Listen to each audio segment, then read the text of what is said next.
You are listening to the Red Leaf Retrocast, your best location to learn, remember, and relive the past of the present.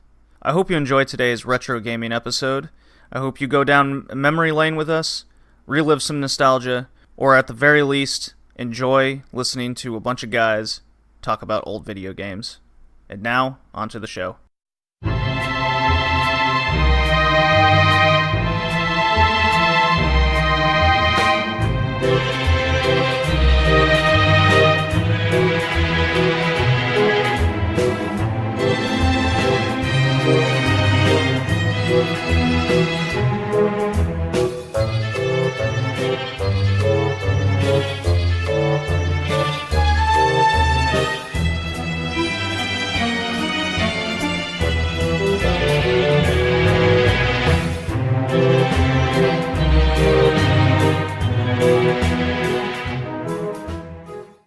And it's episode 45 of the Red Leaf Retrocast, titled That's in This Series, chosen by my fellow podcast host today, joining me, Kevin. How you doing? Hey. Huh? Okay. Oh, I did helium before the cast, sorry. That would explain a lot. Yeah, well, reasons. Helium Hi, is in small supply these days. Yep. Is it actually? Yes. Oh, I learned something today. Yeah. It's we're running out at a rapid rate. Oh, and it's make more. It's not because of party balloons. There's a lot of technology that depends on helium. Yeah, like Welcome TVs. to the Red Leaf Science Cast. How's everybody? TVs and medical devices. Where's Bill Nye when you need him? He's Telling busy us that we're swearing fucking on up the the last week tonight. Yeah, I saw that one. He's too busy telling us we're fucking up the planet. Yeah, pretty much. He's like, can you guys fucking not? Yeah. So this is not a science cast. This is about retro video games and then some current game talk. But anyways, Colin, you're here too. How you doing? Yeah, I'm doing all right. It's been work's been picking up very quickly as of late, so I've been feeling pretty worn out after work, though that hasn't stopped me from going to an indoor rock climbing center after work. Did you Hell fall? yeah. Of course I fell. Okay. From heaven? Ooh. You'd like that, wouldn't you? It hurt when you fell from heaven. It's my pickup line. It works like 90% of the time. Well, I mean, you are engaged, so... That's true. Didn't work when I used it on her. She's like, can you fucking not talk like that? Yeah, but she stuck around, so it did work in its own weird way. 100% of the romantic things I've ever tried in my life have failed. So, Oh boy. there's that. We got some pre-E3 kind of trailers and directs, namely two of them that matter. Pre-3, if you will. Pre-3, yeah. Ah. Even though E3, upon recording, is going on right now, later today, Microsoft is having their technology cast, because that's what they do. They don't talk about games. Naturally. They do their best. They try. I did read, supposedly, Ninja Theory's coming out with a new game, and it looks like a hero shooter. Overwatch 2 got announced, that's right. Yeah, that happened too, so... Yeah, so we need another Battleborn to be born, I guess. It's quite literally going to be that. Sounds like Blizzard is also making World of Warcraft Classic by popular demand. Just go... And only by that. That's the thing. Yeah, you're not wrong. Even the developers like, you guys don't want this, They're like, yes, we do. They're like, alright. Yeah, I guess They have people enough want money to do it. I guess people want to return to simpler days. Do they, though? Yeah, Colin, do they? Yeah, there's lots of people who do. I mean, nostalgia is a big popular thing right now. I mean, we're talking Who retro. cares about nostalgia? We are quite literally doing a retro game podcast. These are lies. This is all just a front. Yeah, true. We're actually here to talk about today's sports ball results. Italy won in a last-minute goal against Australia in the Women's World Cup. Is that World War III? Is that what we're talking about? No, the Women's World Cup. Women play sports. And Germany won 1-0 against China. It's World War II.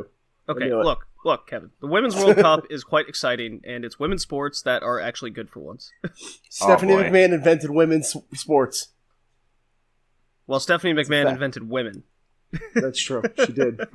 Okay, so again, the topic today, the theme is That's in This Series. Kevin, tell us what That's in This Series entails. I decided to pick games where you play it, you're like, oh, this kind of reminds me of something, but I can't put my finger on it. And then you're scrolling down the YouTube rabbit hole and someone's like, this game, part of this series. And you're like, it is? Who said that? No, it's not. Stop it. Yeah, so it's or kind it of was like originally going to be part of a series, and then they just changed the name. Journey to Silas was a Terminator game, right? Yeah, the Onimusha was supposed to be Resident Evil 4. Yeah, so games like that. Yeah. All right. Fun.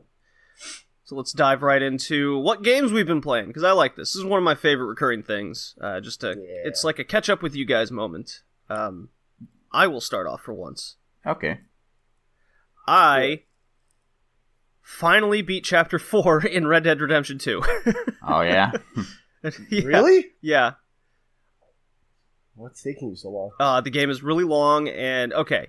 So, I was trying to figure out why I didn't like the game and regard it in such high manner as everyone else. Right? And as I'm playing through Chapter 4, I was real sick a couple weekends ago. Oh, yeah. Yeah. And so I was just on my couch. I'm like, okay, this is a perfect time to get further in Red Dead Redemption 2. Right? So, I'm going mission, I just want to play the story. The story's somewhat interesting. I have my reservations about it because it just seems like big events just seem to happen rather than events occurring in a set order, right? You do this thing, therefore this happens, and then this consequence happens. Instead, it's the way it's laid out is because it's the open world thing, even though missions are in a specific order, they don't seem interconnected in a good enough way. So then when you do finally get to these missions, and then you do them, they're very repetitive. Everything's like a shooting gallery. While at the beginning of the game, they were very kind of spread out. So there would be, this one you'd rob a train. This one you would bust into a plantation house. And then once they got past this one, you get on a boat and you have to kind of rob the safe on the casino boat, right? But once they got past all their, let's call it interesting mission ideas, now everything's just go here, there's a bunch of dudes to shoot, and run away. Every time. Okay. So it finally hit me. I go, this is what I don't like. Everything's become a shooting gallery. It's like it feels like the same mission over and over again. Was the shooting good? No. Oh. I'm not a big fan of it because it just gets so repetitive. It doesn't matter. Like you can have kind of the half auto aim, and I turn that off, and I go, yeah, I'm still not into this because I'm just shooting 50 guys until something triggers when you last long enough, and they're like, okay, now it's time to run away. I'm like, okay. Interesting. Yeah. And then I've spoken about this in the past where I really don't like the lack of fast travel in the game. You can't say travel to a mission. You have to always ride your horse to these missions. So You're just sitting on auto run for a good 5 minutes. I figured they would have some kind of fast travel in a giant open world like that. Nah, you can fast travel back to your camp, but that's it.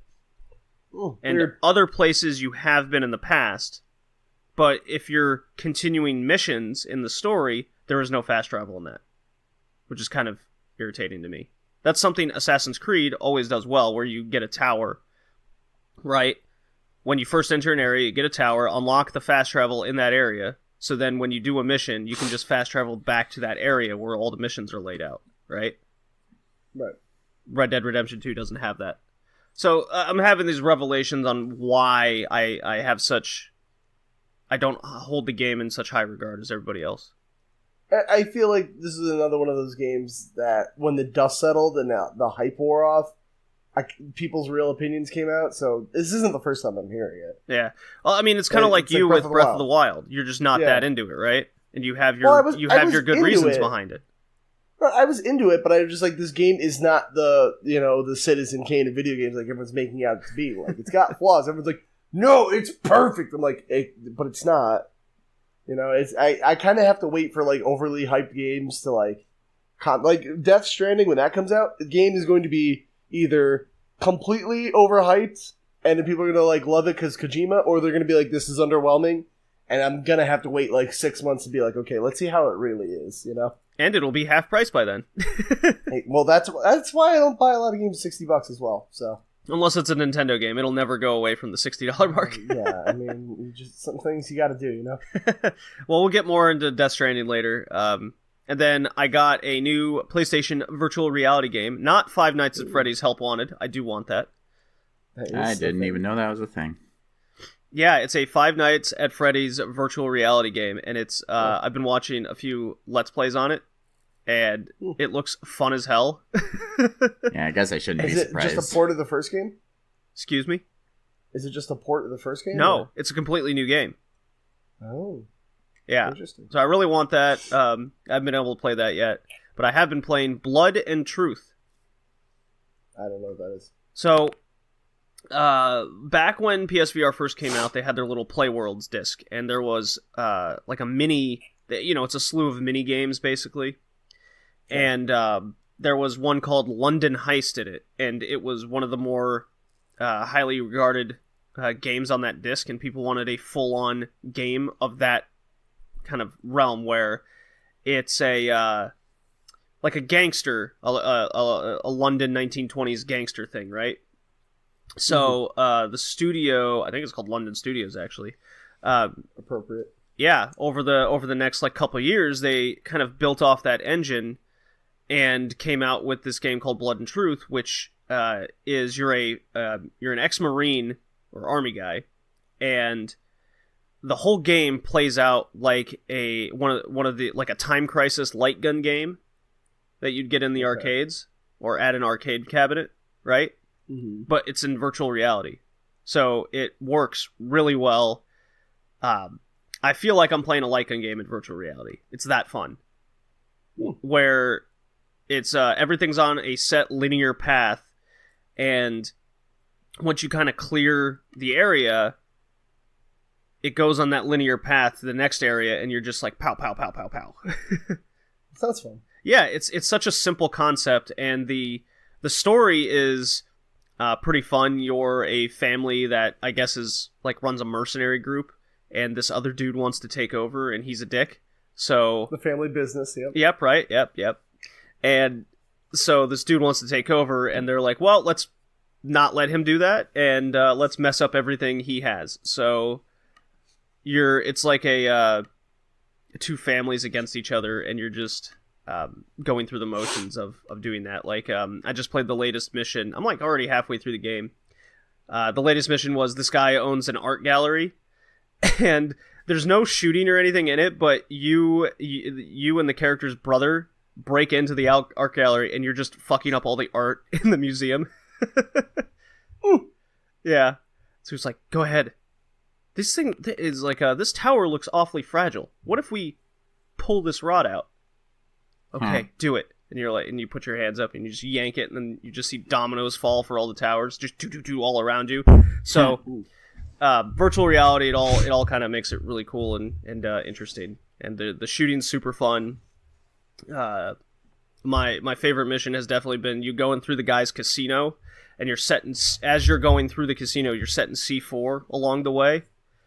And the ending sequence is you're on your escape, and you're going down the elevator, and you have a kind of a sky view of where you were on the casino floor, of where you had set all the C4, and then you click the activation button, the ignition button, and all the C4 explodes. So it feels like a James Bond type moment there. That's actually pretty cool. Yeah, it was really sweet. It made me go, "Oh, this game's awesome." Interesting. So that's what I've been doing, and then naturally games for the podcast, which we'll get to. Who's next? Colin is. Okay. I honestly haven't been playing all that many over the past couple of weeks because work has cut into my time and energy, but I've still been playing Sekiro, though I've also been continuing. How far are you now? I've gotten past the third boss. I actually got stuck at one point because I didn't know where to go. Because I had explored a whole whack load of different paths and gotten a whole bunch of upgrades to the healing gourd and the shinobi prosthetics, but it got to the point I couldn't figure out how to advance. So I broke down and looked up a walkthrough. And then that's when I found out I completely missed an open window into the upper portion of like the big castle. Ah, so Lightning Dude. Yeah. Did you beat Lightning Dude? I did, after many, many tries. Fuck, I haven't beaten Lightning Dude. Yeah, he's I'm so stuck on him. He's a real piece of work. I mean, my shoulder even started cramping up at one point because I have to hammer on the L1 button all the time to parry so many sword attacks at one time. And plus, the guy also does rapid fire and bow and arrow attacks, which is a pain in the ass. And the whole fight... Did you beat the guy on the floor below him? Yes. Okay. He was also a pain in the ass. Yeah. That was one of those... I was talking with Jay from the Smack It Down podcast and on the Modern Gaming Cast. We were on Discord and I'm playing that dude and I walk in, I go, this dude looks like he means business. I walk in and then no shit, the guy lunges at me and then just kills me in one hit. And I go, Jay goes, what happened? I go, I died. And there's the spawn point like right in front of it and I go, I'll try that again. I take 2 steps this time, slashes me in one hit and I go, I'm missing something here. Yeah. Yeah, he's tough, but I managed to get him in the end. I find the shurikens and the loaded spear are my godsends with the shinobi prosthetics. I've been using those as well. I mostly use powder to the face. Oh, yeah. Yeah, like an old wrestling manager villain. Yeah. Mr. Fuji, where he just dust people in the face to mess them up. Yeah. Yeah. Just like, take my dust. Pooh. Yeah, once I beat Lightning Dude, I was able to just start slaying mini-bosses I'd previously passed over like crazy. I mean, a couple of them were real pieces of work, since they were apparition-type enemies that slow your movement to a crawl when you're close by. And you take damage. Take damage every time you parry. Oh, the purple mist guys in the cave. Yeah. Yeah, I haven't beaten them yet. I just had no idea what to do in there. Well, if you use Divine Confetti and Pacifying Agent, because Divine Confetti allows you to actually make contact with apparitions. Oh. And Pacifying Agent will keep your terror meter from going up. And then... Oh my god, I knew none of this. Well, now you do know. And once... Did you have to look that up to figure it out? No, I looked at the descriptions of the items themselves. Oh, that'd be a good idea. Yeah. Kevin, you getting all this? Look, you guys said Souls game, I'm out. Ha. Well, I mean, there's a Souls type game we'll get to later. Yeah. Yeah, I also beat... What else, Colin? I finally beat Sonic Mania. The free months. PlayStation Plus game of the month. Oh, yeah? Yeah, I already paid for my copy, so... God damn it. Yeah. Yeah. And as I said earlier, I've also been continuing through Ys Book 2, because I liked it so much from the past cast that I wanted to see it through to the end. Still haven't beaten it, but I'm still having fun with it. Worth it? Oh yeah, totally. Worth continuing? Yeah. There's a, I think they announced Ys 9 is coming out. Yeah, I heard about that. Down the road, so I'm pretty excited for that. Looks pretty cool. And speaking of challenging games, have you heard about the upcoming Celeste DLC having 100 levels? I mean, we were talking about the Celeste DLC in January earlier this year, and it just, like, kept getting delayed or something, didn't come out. Well, there was just an announcement recently by the developer. They still don't have a release date. It's free DLC, right? Yeah. And they also say each level is going to be even trickier than the hardest levels that are currently available. Not sure whether to jizz myself or piss myself. Ah. Well, I mean, why not a combination of both? I need an adult. Free DLC, what a concept. Yeah, really. You want more of the game? You love the game? Here you go. Nintendo did it too with Hyrule Warriors. The Yacht Club games are doing it with Shovel Knight. Oh, yeah. Yeah, they've been doing that. Neat. Yeah, that's about all I've been playing. How about you, Kevin?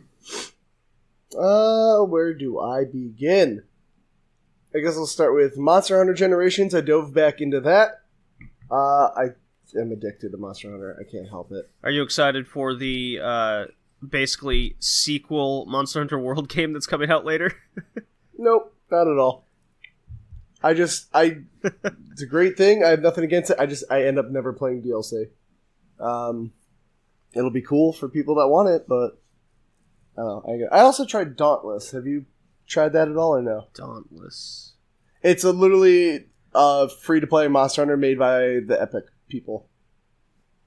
Oh. So, yeah, it's okay. It's just like... the Epic people. Is it on Epic's games launcher?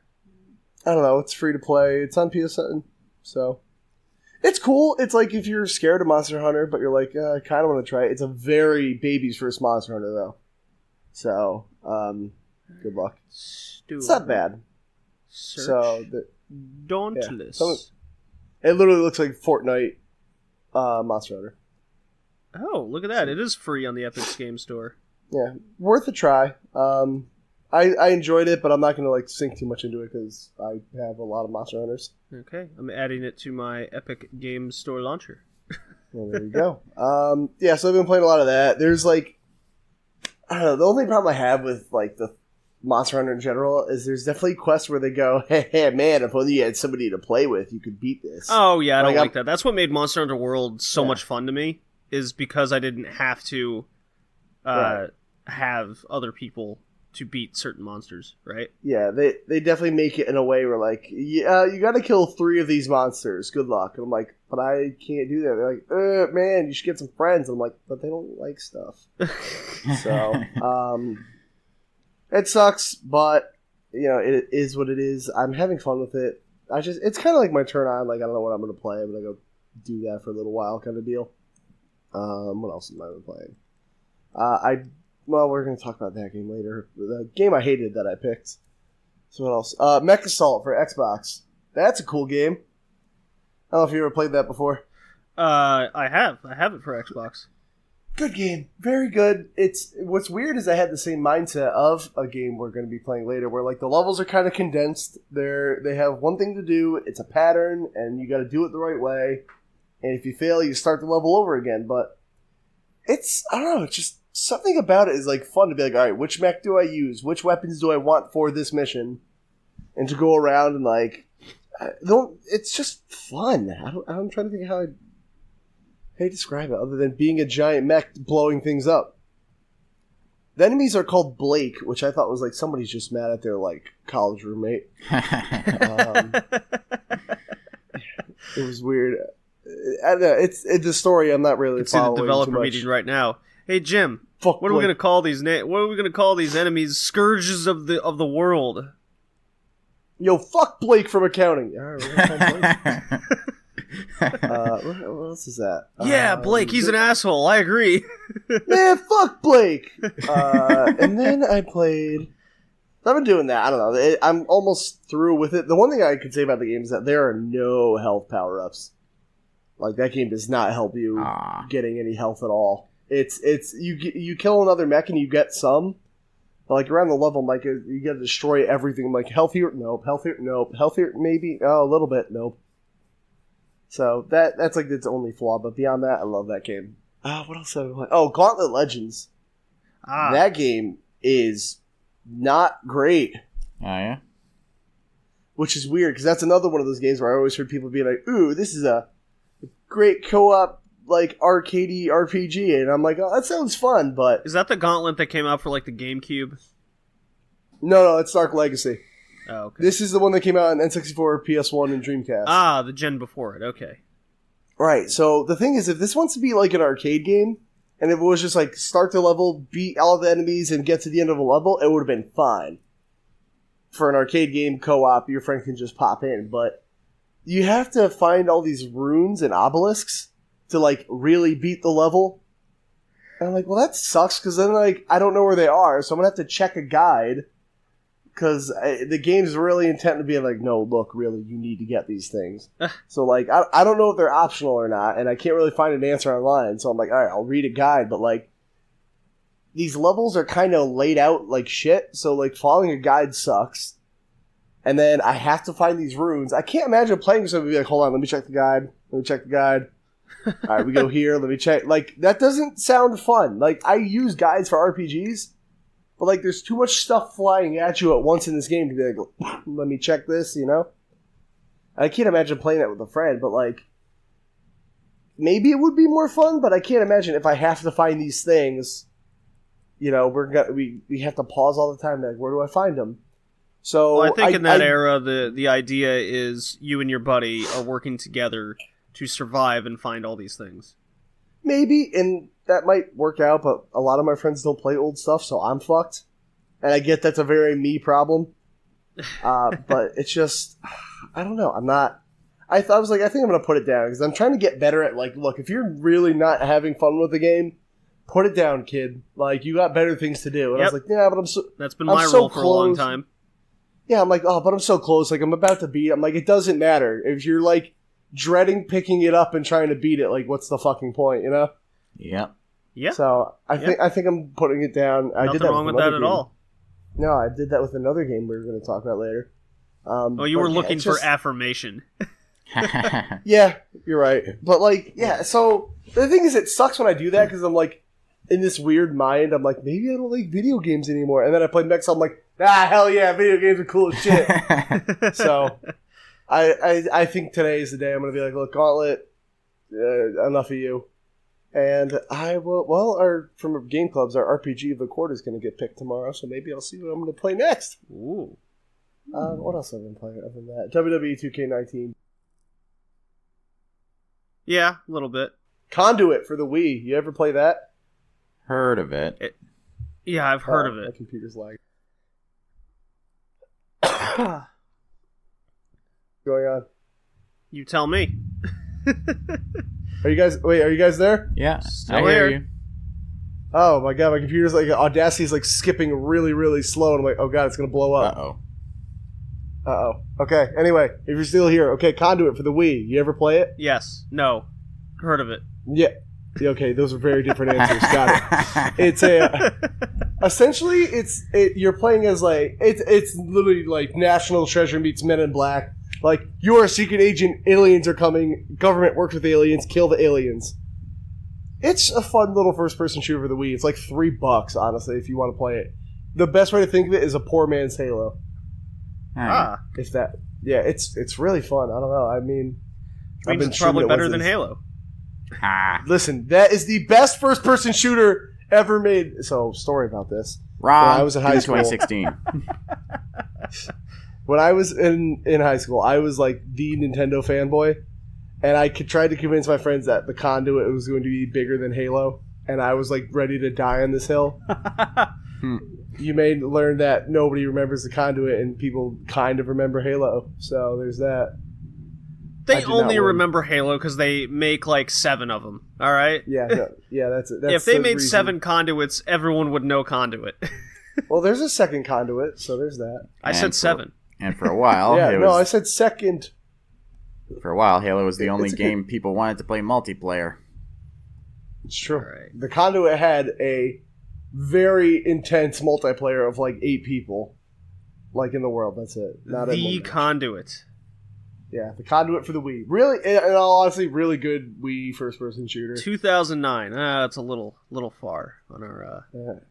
Just play it for your own fun. Jeez. I do remember going to GameStop when that game came out. I was like, "Where's the line for Conduit?" And the guy with the counter was like, "What the fuck are you talking about, asshole?" Like, man, I was like the most blind Nintendo fanboy back in the day. All right, next time I go to like GameStop or whatever, I'll look for the Conduit.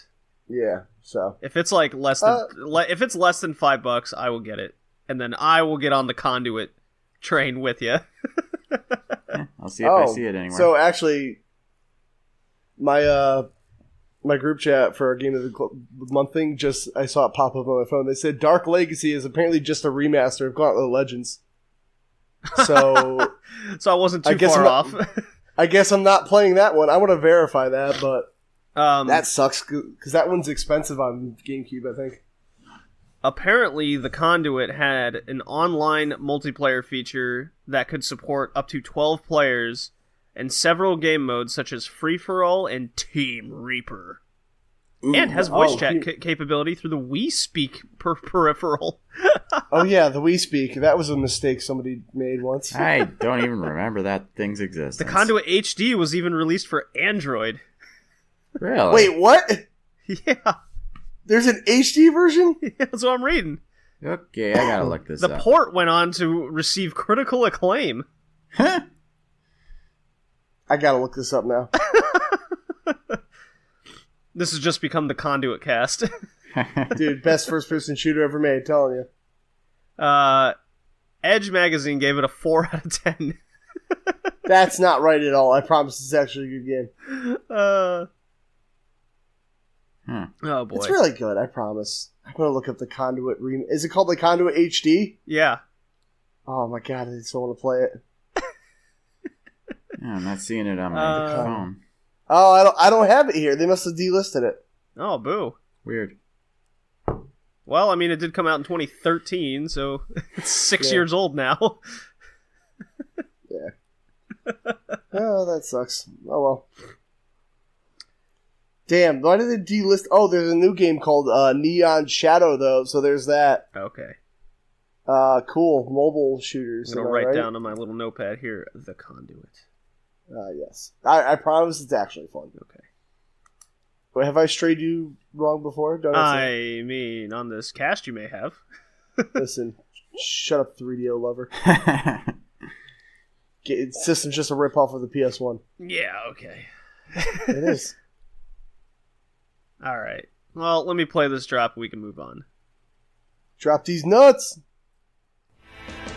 Hey dude, you into anime, manga, and all that radical stuff? Oh yeah, man, it's tubular. Then you should totally check out the... This transmission has been hacked. If you want discussions, debate, reviews, and all in between, you must listen to the Anime Radicals Network at www.animeradicals.com. There's timely reviews, revolutions, mecha, and much more. Find it on iTunes, Google Podcasts, and all podcast catchers. The Anime Radicals Network. The revolution will be simulcast.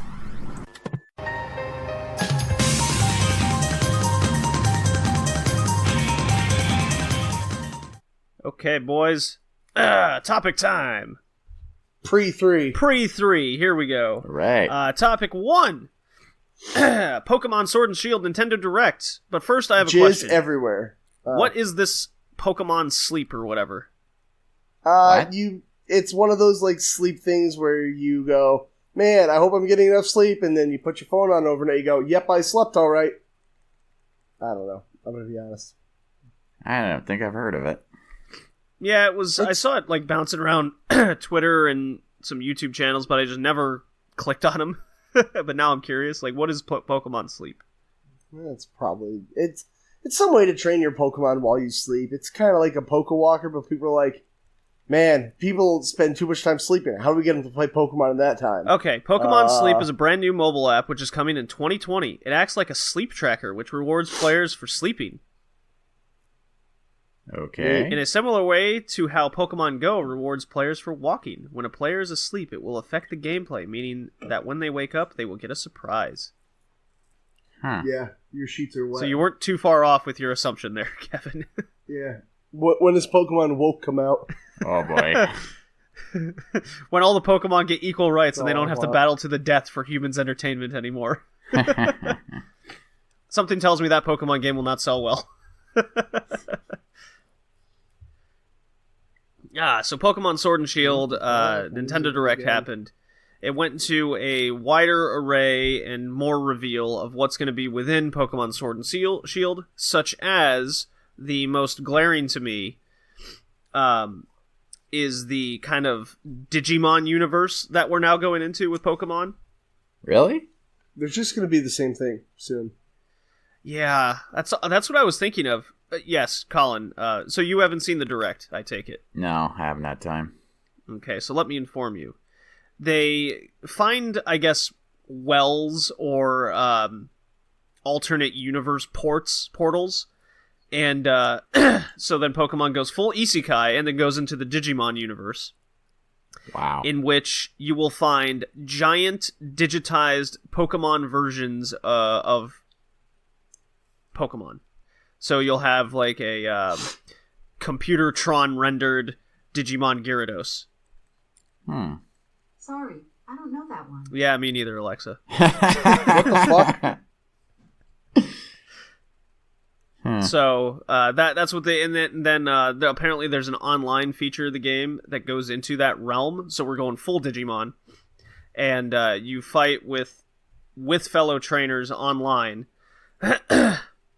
That's to my understanding only available in the wireless co-op mode. So you have to have your friend with a Switch next to you mode. To battle this digital Pokemon and catch it. But only one person in the group can catch it. That's dumb. So it's kind of a big flaw. Probably something in the game I will avoid as much as possible. Yeah, I'm gonna pass on that one. But the rest of the game looked interesting. I was really worried that the world was going to be too open, kind of the Breath of the Wild flaw, right? Where you just find yourself wandering from town to town with nothing to do in between, and how that would not be as fun in Pokemon, because the whole idea is to catch Pokemon, right? But it seems that the span in between is going to be more manageable, and depending, it looks like it's doing a time, a weather mechanic, time of day and weather mechanic mixture where certain Pokemon will come out. So same thing, nocturnal Pokemon, water Pokemon will come out more in the rain kind of situation, which I'm a fan of. That they've kind of had that in games of the past, but it looks like they're going full balls to the wall in for this one. Interesting. Yeah.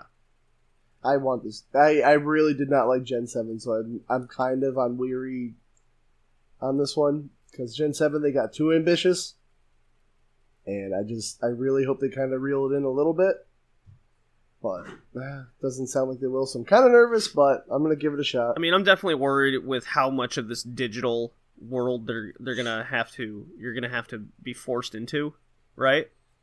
Right. Will Porygon be there?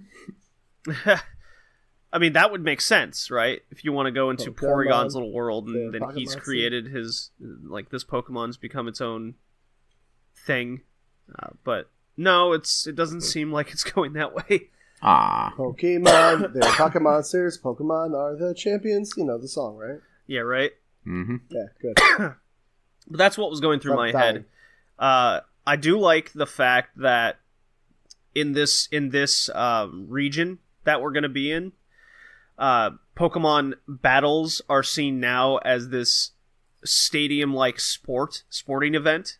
So when someone battles a trainer, it fills up like a football stadium, right? And they're all watching this dude beat up on the new trainers. Peter's gonna love that shit. Yeah, and you're the main dude in this game that I guess your goal is going for. He's like undefeated, and that whole deal. So he's got a sweet goatee and cape, as most evil villains do. No, he's a good guy. It seems. I hate that your rival's your friend in new Pokemon games. That's like a giant complaint. I think the undefeated dude's son is your rival in this game. I could be. I could be looking into my memory incorrectly. So, what are your thoughts and worries and positives over Pokemon Sword and Shield? Sword and Shield.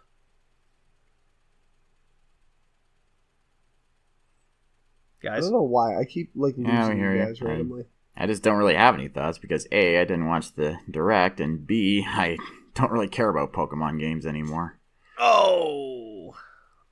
Fair enough. I just grew out of it. It's been years. I haven't played anything since Yellow.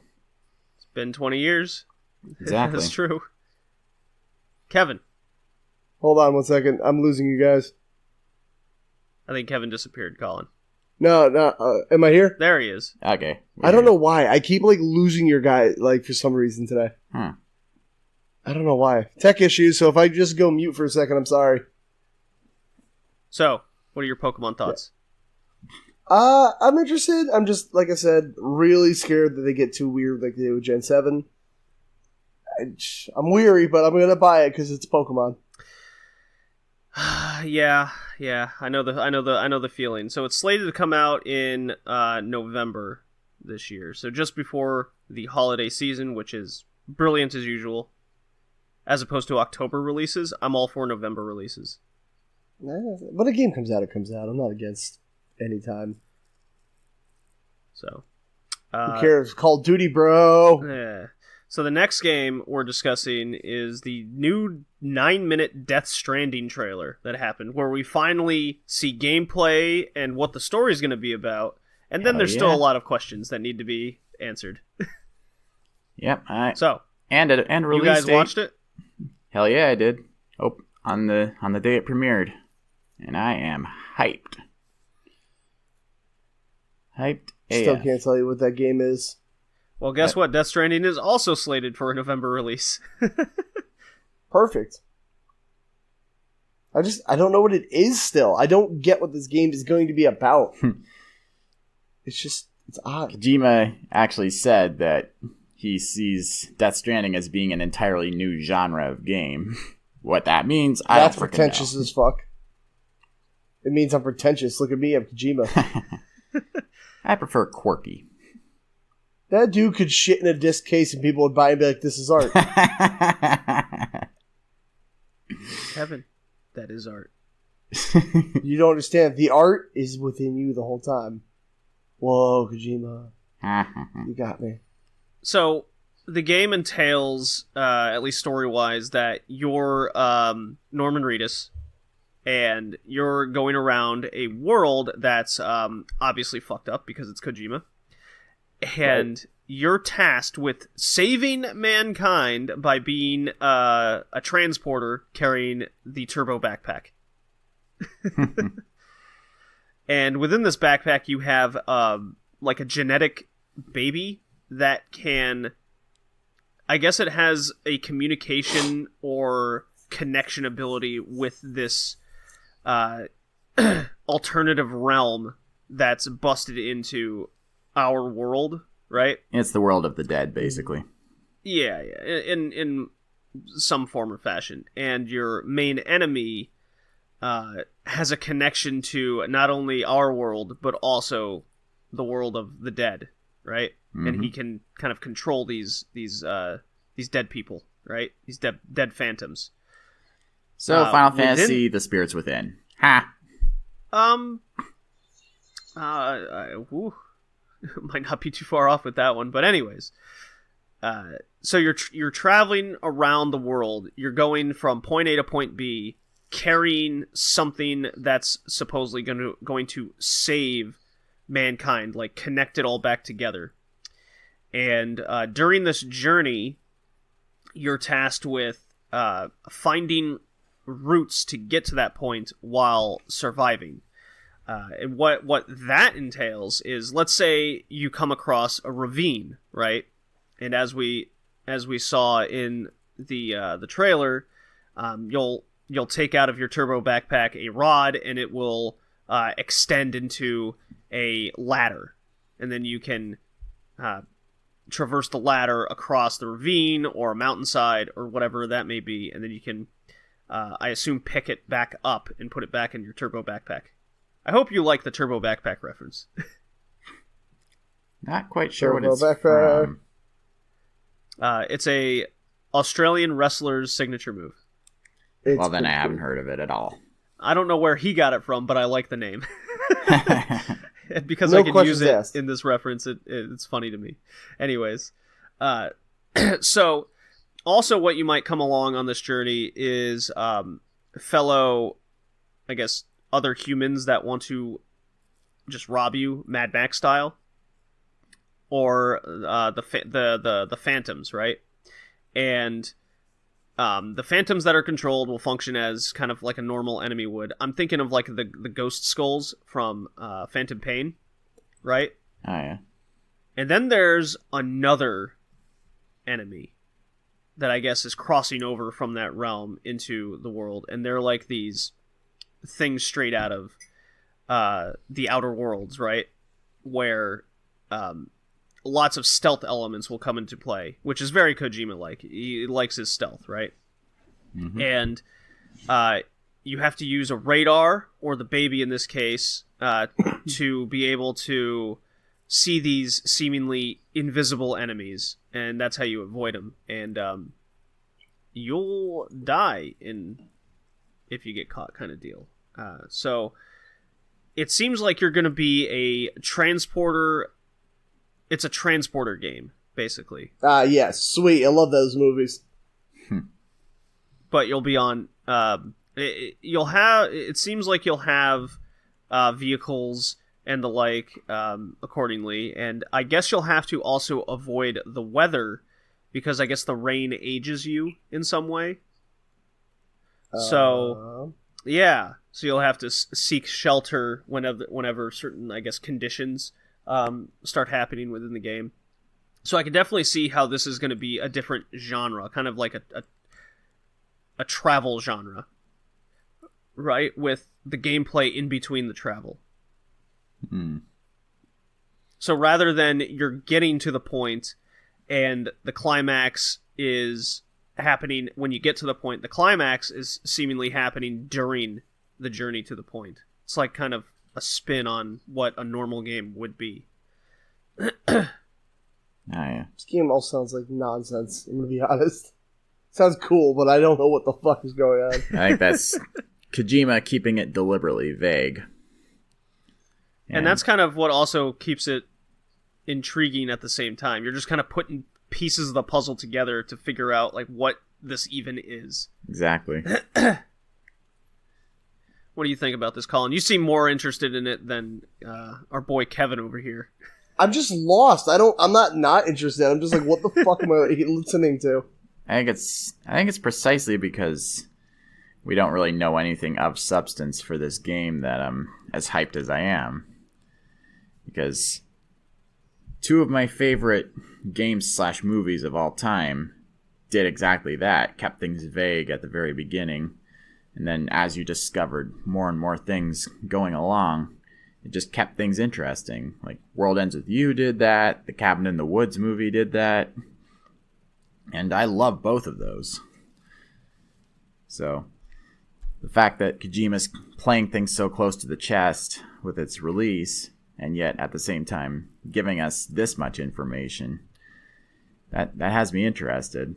And on top of that, he got so many Hollywood actors involved with it. I mean, you got Norman Reedus, you got Mads Mikkelsen, you got Guillermo del Toro himself shows up in the trailer at one point, and I think so does Emily Blunt. Kojima's got his connections, right? He does. If they exist, we hire them. But yeah, I'm interested to see where this goes. I mean, sure, we didn't see that much in the way of gameplay, but I remember seeing some information come out at one point, because I think Kojima had some developers from Guerrilla Games who made Horizon Zero Dawn. They played through the first 2 hours of the game, and from the sounds of it, they were absolutely blown away by it. So, well, he's using their engine to run it, so that's why he invited them down. Is he? So, yeah, it's running on the Horizon Zero Dawn game engine. Oh, sweet! That's fun. Yeah, so I love if you're that. Into that. Yep.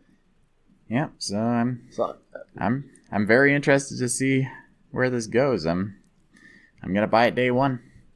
And I don't do that all that often nowadays. You're risky. Go ahead, man. I support you. Colin, I think I'm with you on that, because in my experience, Kojima's never made a bad game. Yeah.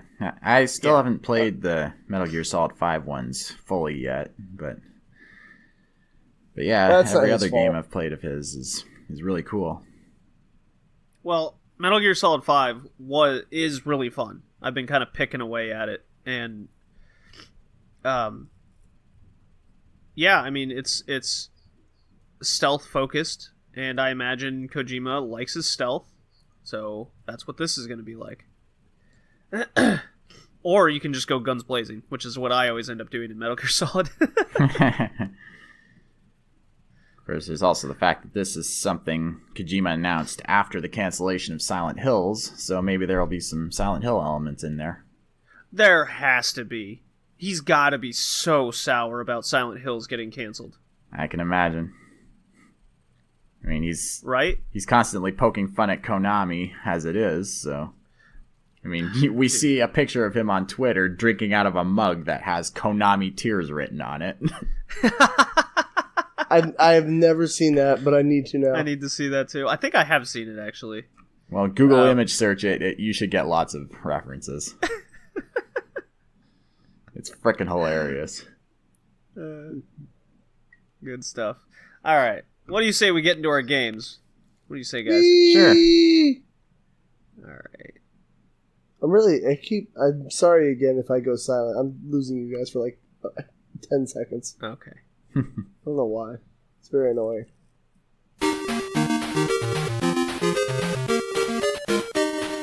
Both Sonic and Shadow go into Super Hedgehog mode. That is Whoa. Super Saiyan Hedgehog.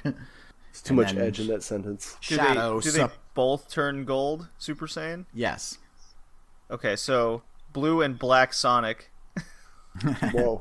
Again, turn racist. gold. So are you telling me the, let's say, ethnic hedgehogs are forced to transform into blonde hair, blue-eyed hedgehogs? Oh my god. Are you pretty much so? Sonic is essentially Nazi propaganda. Got it. Although they don't have blue eyes, they have red eyes. For like the Nazi colors, yeah. Nazis blonde hair, blue eyes. Yeah, but you know, Aryan. red flag. Look, work with me here, Colin. No, I refuse. I will not entertain your Sonic line is of Nazi thought on this propaganda matter. confirmed. I will not entertain your Nazi propaganda with Sonic the Hedgehog. Oh my god. This got political pretty quick. I'm just saying, if this episode title isn't Sonic is Nazi propaganda for the clicks, you're doing something wrong.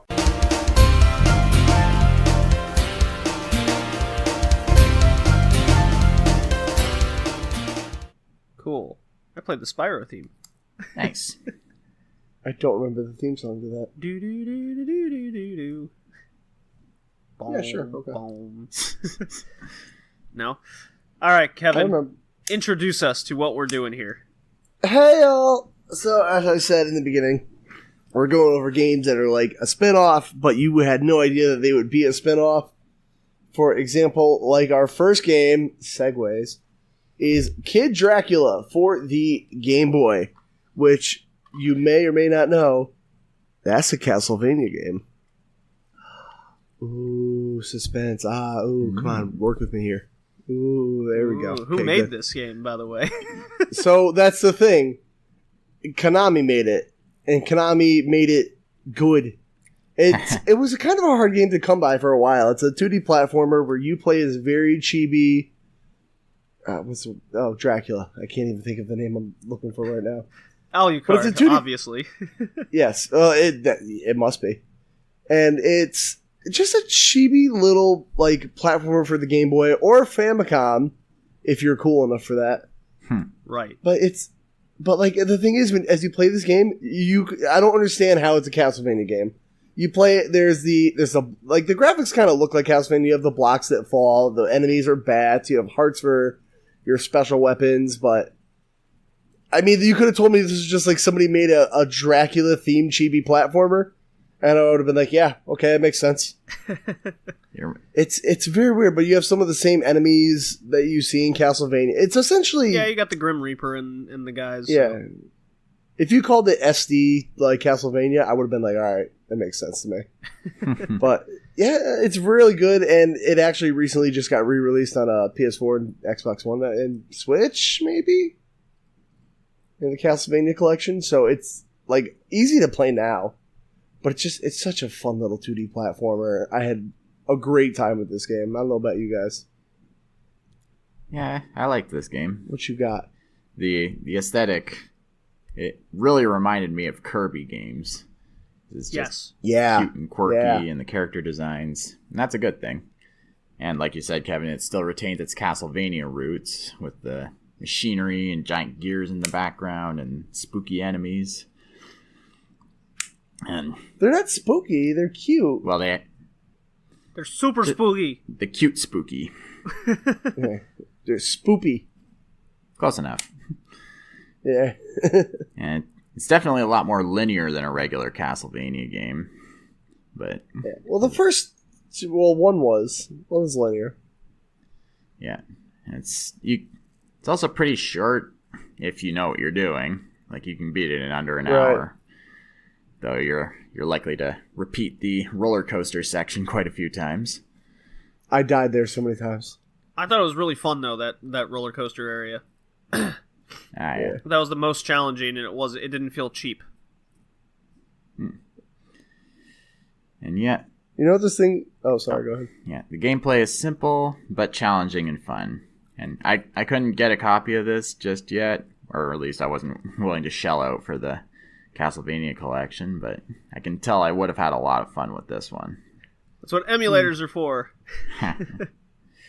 You said Kirby before. You know what? I'm getting more of like a NES Disney platformer vibe from it. Oh, yeah? Now that I'm rewatching it back, I'm like, this reminds me of Chip and Dale for some reason. You see, I thought it was similar to the Game Boy Mega Man games. Oh, okay. With the way he throws his weapons, the way he jumps, and the like. And coming out in March 1993, it was way earlier than I thought this came out. So I'm quite impressed with, of the time, Konami was able to pump out a game like this, coming off the heels of Castlevania. Oh, yeah. It's just, I wonder what inspired them to make a game so completely different than how they normally make a Castlevania game. Because they weren't interested in pachinko machines yet. Good point. But like, who's like, yo, Drac, you know who needs to be cute and chibi? Dracula. The face of death. Have you not seen the anime? No. Like the anime? You know I haven't, don't lie to me. Look, anime makes vampires more sexual than than scary. Anime makes everything sexual. Well, okay, that's also true. Yeah. Fair enough. Sexual and comical. And Kid Dracula is thankfully not sexual, but it is comical. I don't want anything with kid in the title being sexual. Oh, no. How'd you feel about it, JD? About Kid Dracula himself? Well, the game. Not how you think of him as a sexy boy. I don't need that. Who said anything about me thinking he was a sexy boy? You're the one implying it. That's all I'm saying. Go on. Just saying that's what anime does. Yeah, right. All right. Anyway, do you watch anime? Likely story. All right. So, because you can beat it in under an hour, it really feels like a good little pick up and play kind of deal. I actually played this game through twice. Really? Yes. It was just that much fun. It was adorable. It really makes me sad that I can't actually get the Game Boy version for my Game Boy because it's $125 on average. Yeah, boy. Well, luckily, like I said, you got a re-release now. Yeah. So the Castlevania collection, I think you're right. It did come out on the Switch, and if there's any reason for me to want this game not on my Ouya emulator, I can get it. Yeah, the Ouya. Wow. I forgot. That's a new story we forgot to cover. Oh yeah, the Ouya shut down its service officially. And everyone went, it was up? Well, it was down for a long period of time already. Like, you couldn't buy anything on the storefront anyways. Neat. Yeah. So yeah, I loved King Dracula. I loved all the bosses. It gave me a lot of good Castlevania feelings with it being goofy and super spooky. I was like, oh no, scary Grim Reaper, oh no. Don't forget Chibi Jason Voorhees. Yes, all the villains. So, thankfully, the Grim Reaper part, when I did see that, I was like, all right, let's see if it's going to be as bullshit as the first game. It was not, so I was very happy. How did you guys feel about the very weird white hooded person with a certain symbol on his head? I know what you're talking about. That never happened at all. He was a spooky ghost. Yeah. It's a spooky ghost that just wants peace. Yes. It's the peace Buddhism symbol. It definitely is not a kind of, like, wizard of some sort. No. You know, like a racist wizard. You don't get any religious or racist connotations with spooky ghosts, okay? No. They're super cute. The spooky ghost was cute. It just wanted to hug you. That's true. With death. Minus that one thing. Everything else in this game is cool. That stuff wouldn't upset me. I mean, it is from 1993 as well. So, no, times were different back then. Times were way different back then. We were wearing bigger pants and longer shirts. And backwards in hats. The NWA. Lots of fanny packs. All right. So I would recommend Kid Dracula for anybody looking out there. And now that it got re-released, which I'm shocked they even put it in the collection, hey, this is a good little game to play. Little chibi Castlevania. Make you feel good and spoopy. Mm-hmm. Agreed. Pass. Easy pass. Pass. Yeah. 3 for 3. Suck it, nerds. What? We're 1 for 1. Okay. Well, I meant because I got 3 votes. Listen, can you not ruin this for me? Oh, I'll ruin everything for you. Please Kingdom don't. Hearts hater. Yeah, well, that's because that game sucks. Anyway, moving on. I will say we didn't get any hate mail about our Kingdom Hearts rants. Because that we're makes right. me sad. But we also didn't get any praise either. Because people are like, I've already seen the hentai. I don't need to listen to these guys. Yeah, I don't feel like I defended my position as effectively as I could have, but whatever. It's too late now. Moments passed. The rest of the internet will do it for you. Don't you worry. Maybe 3 years from now, people will get angry. Yeah, we're on iHeartRadio you said now. back in 2019? No. Yes, I do. So the other game that I picked for this cast, other one. Hey, that's in the series. I hate this game. It is Maximo Ghosts to Glory, PS2. I had no idea that this was a Ghosts and Goblins game when I first learned about it working at a retro game store. Developed by Konami, published by Konami. Nope. No? Wait, what? Oh, fuck Capcom. Shit. The other one. Whatever. So, picture this.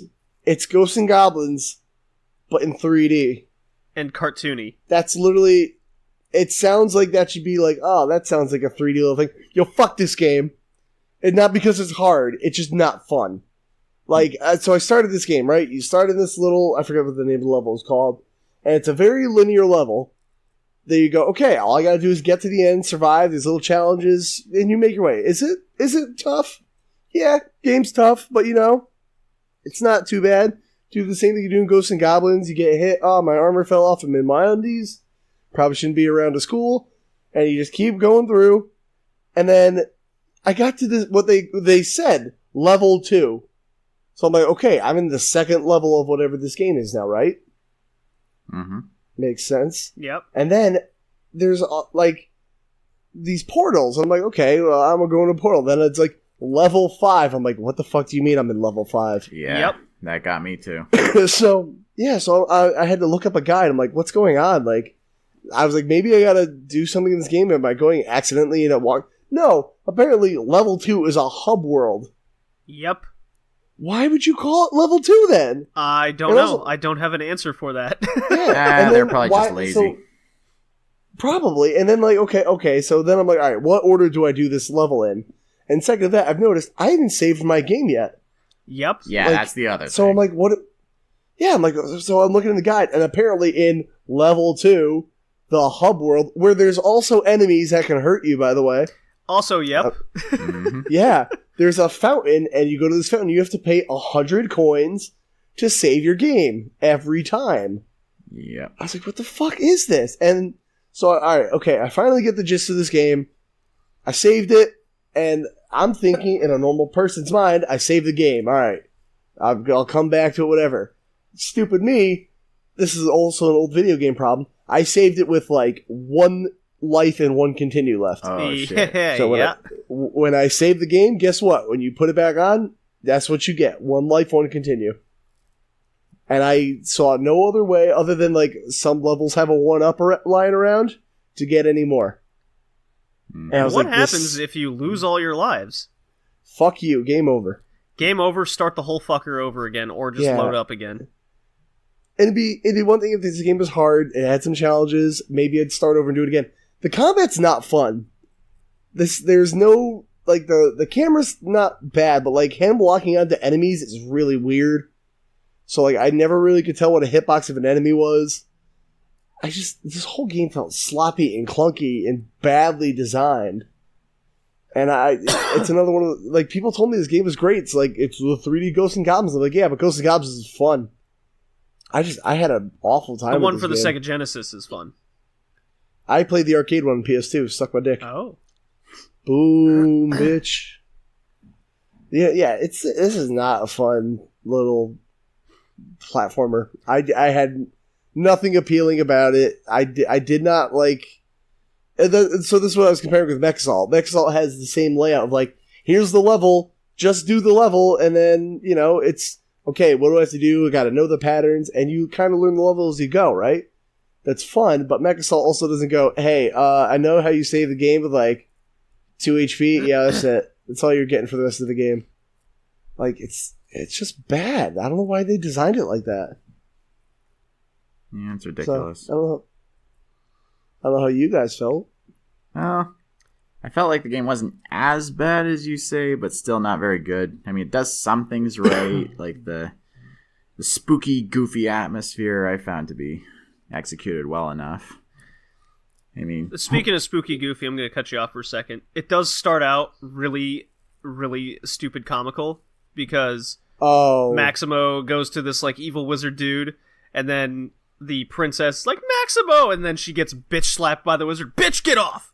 Yeah. Just whack! I'm like, oh my god, I don't remember that.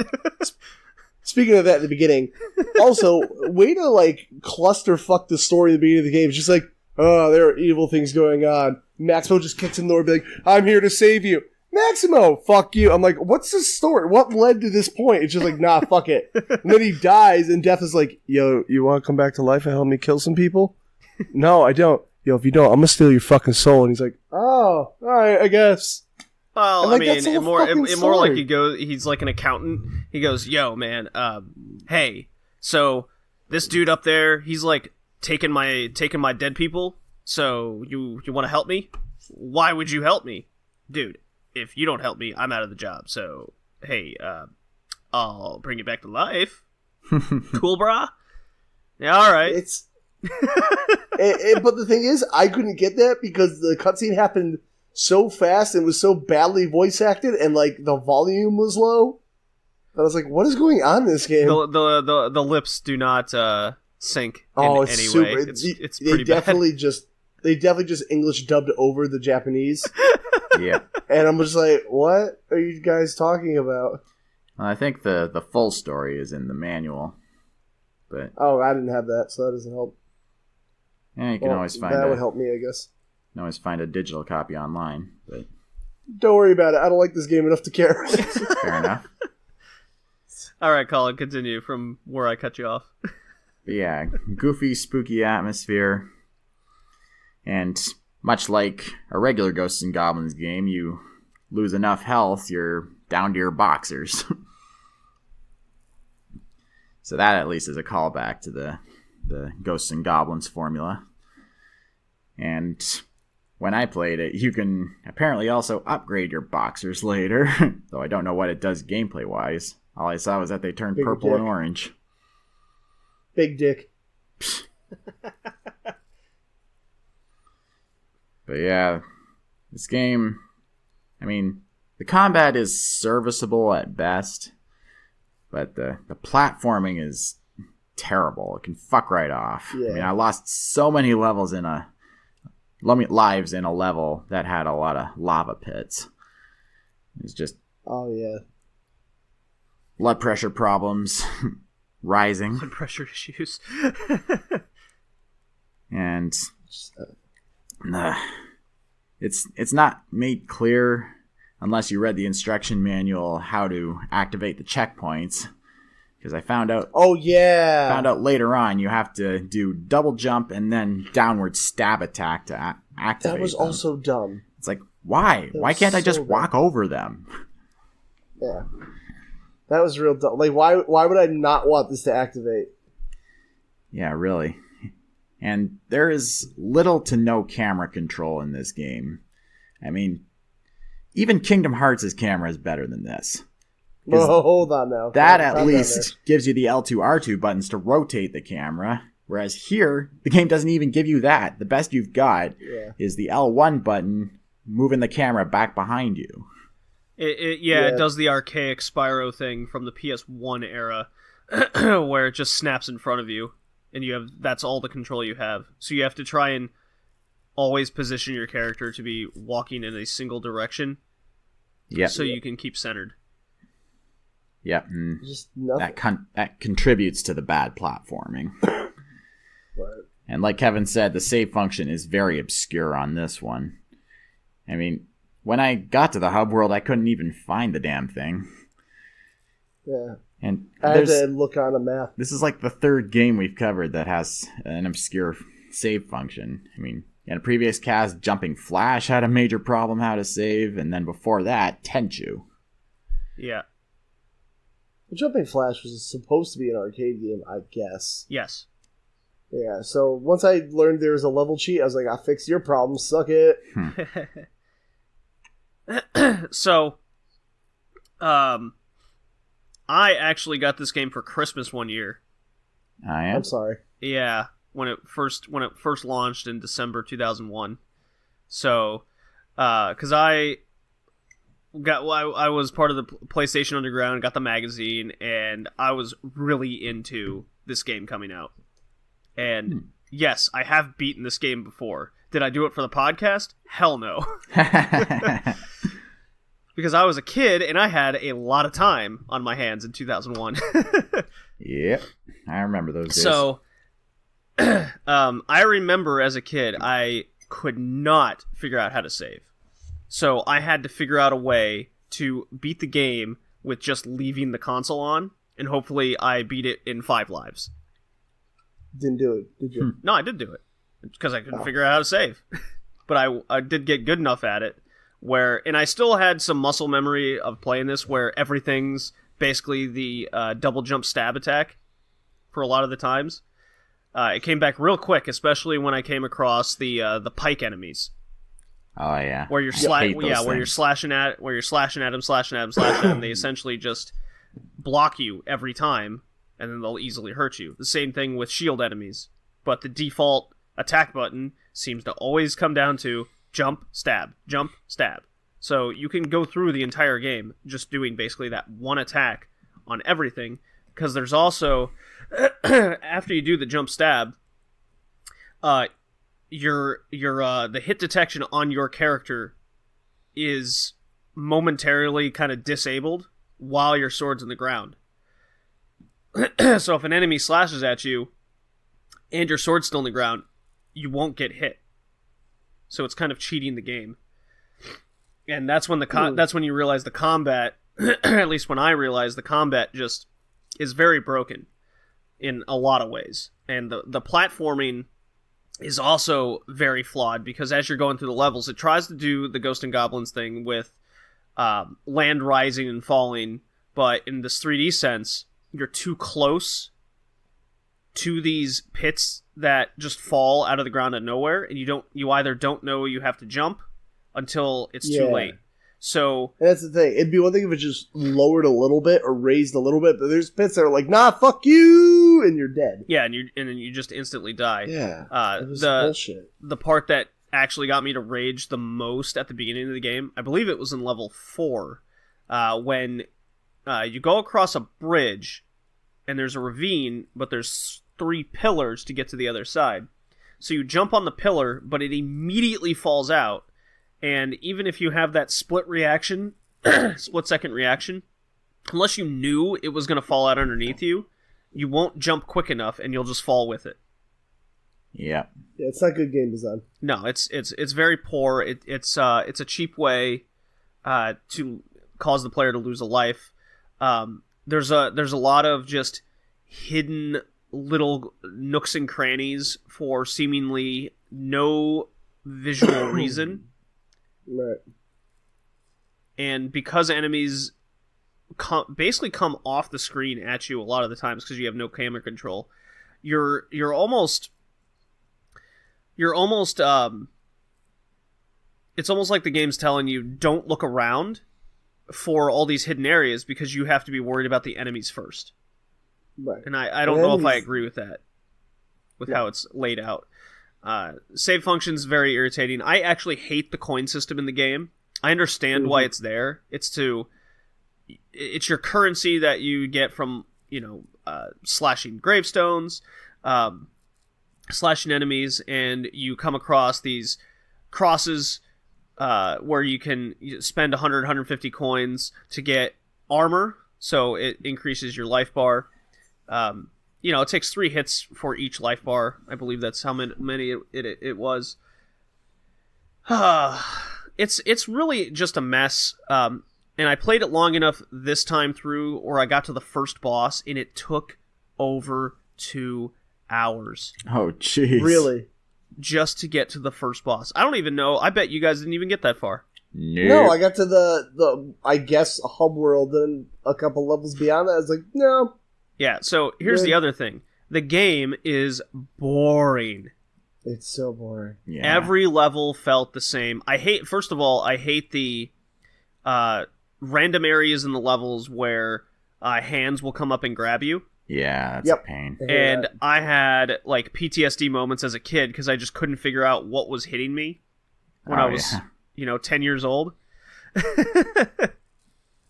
Or I guess, no, in this case, I guess 12, 13. So, yeah, I'm like, what is grabbing me? And I was on the other side of a gravestone, and because I couldn't change the camera, I'm like, I don't know what I'm getting hit with. And I died like 4 times, and then finally the camera spins around. Oh, there are hands coming from the ground. Well, that's stupid. So that disencourages me to ever go over in those areas, because I just couldn't, at first I couldn't figure out how to get past the hands. But you just jump. But if you're off by a microsecond, you'll get hit. Mm-hmm. Why would I ever go there? Treasure. Yeah, well. Just to get coins. I never did figure out what gathering the spirits do.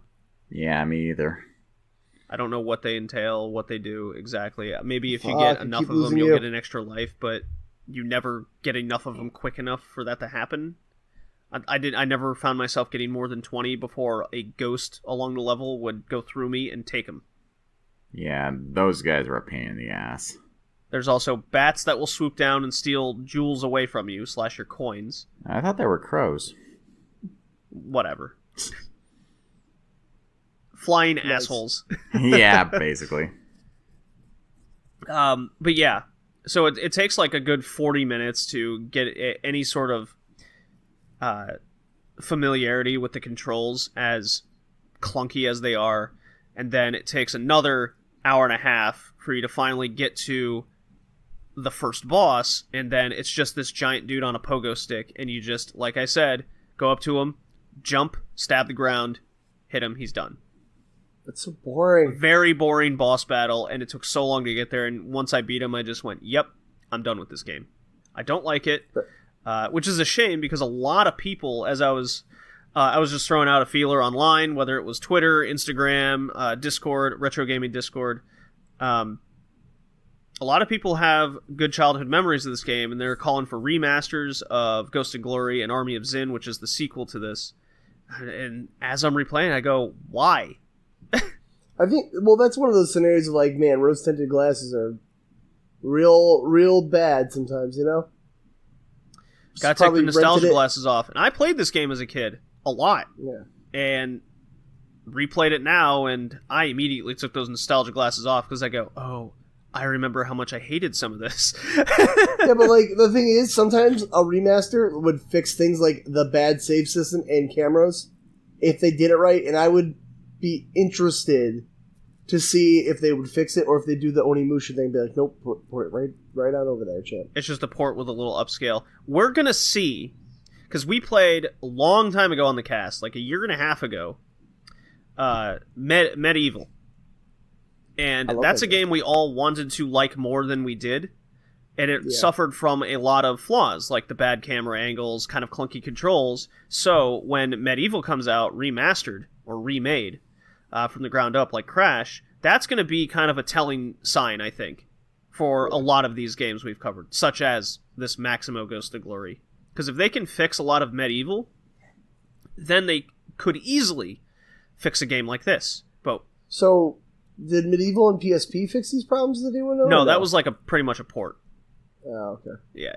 That was just a portable port. They had to fiddle with the controls on. They had to fiddle with the controls because you didn't have the second analog stick. Right. And you didn't have R2 and L2, and you get the idea. No, I don't. Keep going. But anyways, Maximo Ghost of Glory is really cheap at $6. It has a cartoony charm to it. It's almost like a Dark Souls if it was cartoon. Don't do that. It is. It has its challenge, but that's mostly because of the bad controls and the bad camera. Yeah. Yeah, I don't think this game's hard because of its good, like, challenging gameplay. I think it's hard because it's badly designed. I would agree. Yeah. I would recommend using your $5 to rent something else from Blockbuster in 2003. 2001. Whatever, nerd. Yeah, I remember just being pretty disappointed in this game when it first came out, and now I'm disappointed in it a second time. So, yeah, don't worry. I wonder, so I actually asked this question to JD. I think I put it in the group chat. I can't remember, but I was like, "You did." Hey, yeah, okay, I did. But I was like, "Hey, does this game suck or is it me?" And then we were talking about like, man, I wonder if like the second game is any better. But I have this issue where if the first game in the series sucks, I find it hard to even try the next one because I hated the first one so much. But then, like, for all I know, this Army of Zin is probably an amazing game. But I don't want to play it now. You know? Well, let me look up Maximo Ghost of Glory, what his average reviews were, and then I'll the thing is, they're good. Look up they're Army great of Sin. reviews. Yeah, that's the thing. It's weird because like Wild Arms is the other one that comes to mind. Where like I didn't love Wild Arms 1, but I didn't like Wild Arms either. Yeah, but everyone's like, oh, Wild Arms 2 is where it gets good. I'm like, yeah, but am I gonna miss story? Like, what is it bad if I don't? You know, like if I'm not there. So, like, I don't know. Like, I want to play the second one, but will I? Okay, so Metacritic puts together all the publication reviews. Maximo Ghost of Glory has an 84 out of 100. That's so not right. And then Army of Zin has an 83 out of 100. So it's probably just a direct sequel with the same controls. That sucks. I'll try it before I sell it just in case, but you know. Disappointing. Yeah. Oh, and I hate the mimics in this game. Yeah, they're a pain in the ass. You don't even have a chance to get away from them before they bite you. No, so you just have to assume that every chest is a mimic and run away from every chest that comes across, because there's a lot of mimics. It's really irritating. Anyways, fail. Yeah. I mean, if they had fixed the camera, the platforming, and the save system, I would have given this a soft pass, but all of those if they would have fixed all these key gameplay elements. Literally the whole... If it was a different game, I mean, the hack and slash elements are serviceable, and the spooky atmosphere with the goofy cartooniness of it, that's done fairly well, but with every other issue in this game, it's a fail. Yeah. Okay. Hard fail. My first pick, our third game on the list, is Zombie Revenge for the Sega Dreamcast. Yeah. Developed and published by, you guessed it, Sega. Released February 1999. It is a spin-off of the House of the Dead series, and it's a beat-em-up in 3D. So, if history tells us anything, 3D beat-em-ups or beat-em-ups in general is a genre that didn't translate well into the 3D world. However, Or did it? I am happy to say Zombie Revenge is super fucking fun. Yeah. It runs about $20, so it's one of the more affordable Dreamcast games these days. You're these campy horror characters in like a Resident Evil laid out environment with what kind of beat 'em up am I thinking of here? Fighting Yeah, it Force. reminded me of Die Hard Arcade. Ooh. Yeah. What makes this beat 'em up so much fun is you know what it reminds me of? The Parasite Eve fighting sequence, but instead of being kind of locked into a position every time you choose to fight, because you can run around the action map, in Zombie Revenge, you can free roam the whole time, but it's also in that kind of isometric top-down view a lot of the times, which is pretty fun. And you can have guns and flamethrowers and drills. It's wacky. It's so campy. The gameplay is very addicting and fun. You have couch co-op option, which I actually brought my Dreamcast yesterday. In fact, last Saturday. That was yesterday. To the video game store and got someone to play Zombie Revenge with me. We didn't look back. We played it the entire time. I went there to play some other games, but it ended up not happening because we were so addicted to Zombie Revenge. The enemies are this gross 1999 3D graphic rendition of just House of the Dead characters and other campy things. There's like a giant green eyeball thing that throws up on you at one point. Oh, yeah. Cool. Yeah, it's pretty. Yeah, the game is very addicting.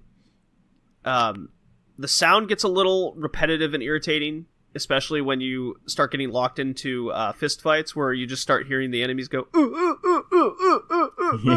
just over and over and over again. That's what people sound like when they're getting punched. Well, I mean, yeah. Well, you ever watch an MMA fight and you just hear the 100% of the time, that's what happens. Can confirm. I also hear it in tennis matches, but that's a different story. It's way less rapid though. Yeah. So what'd you guys think of Zombie Revenge? Very dumb name for the title for the game, but... Best name ever, actually. Zombie Revenge. That's like when you watch a show and they have like bad arcade cabinets in the background they couldn't think of names of. I guess it has that grindhouse kind of feel to it as well. Yeah. Yeah, it's very, well, appropriately House of the Dead-like, and I mean, it's the best way to make a... do we call it a full beat-em-up, I guess? It is a beat-em-up. You just also have guns. Yeah. Yeah, gun beat-em-up hybrid. Honestly, I don't have a Dreamcast. I don't play many Dreamcast games, but when I tried... I actually went to my own retro store and had to play it there for what I demoed. It's fun. I want a Dreamcast, and when I get one, I'm going to be playing Zombie Revenge. Yeah, for sure.